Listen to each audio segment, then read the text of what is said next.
आजच सबस्क्राईब करा आणि आपल्या आवडत्या मालिकांचा आनंद लुटा।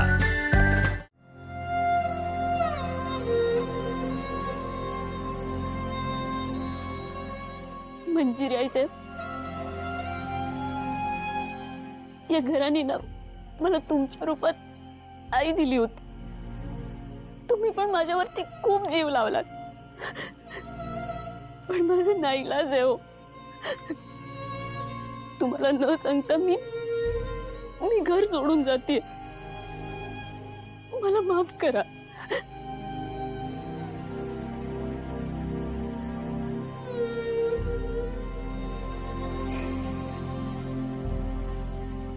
मीरा,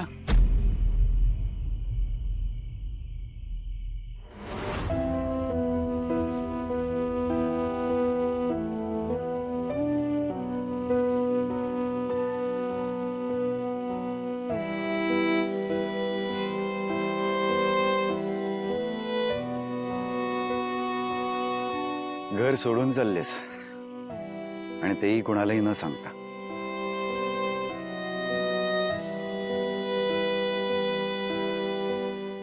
मीरा, तुला काय वाटत असेल हे मी समजू शकतो। प्रत्येकाने आपला आत्मसन्मान हा जपायलाच हवा। माझ्यावर जर का कोणी असे बिनबुडाचे आरोप केले असते तर त्या जागी मी कधीच थांबलो नसतो। दादासाहेब, माझ्यावरती आरोप झाले म्हणून मी हे घर सोडून जात नाहीये, पण लोकांच्या मनात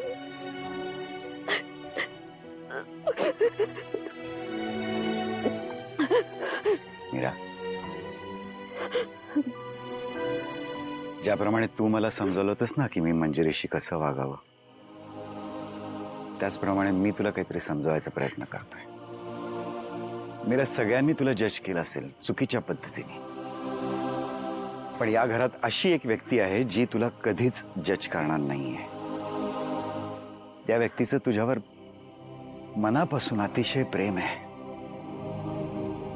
फक्त ती ते बोलून दाखवू शकत नाही कारण तिला स्वतःचा आवाजच नाहीये। मीरा, आज आमच्यासाठी तू वेदाचा आवाज बनलीस।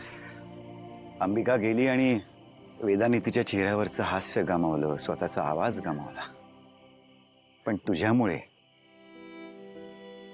केवळ तुझ्यामुळे तिच्या चेहऱ्यावर पुन्हा हसू आलंय। मीरा,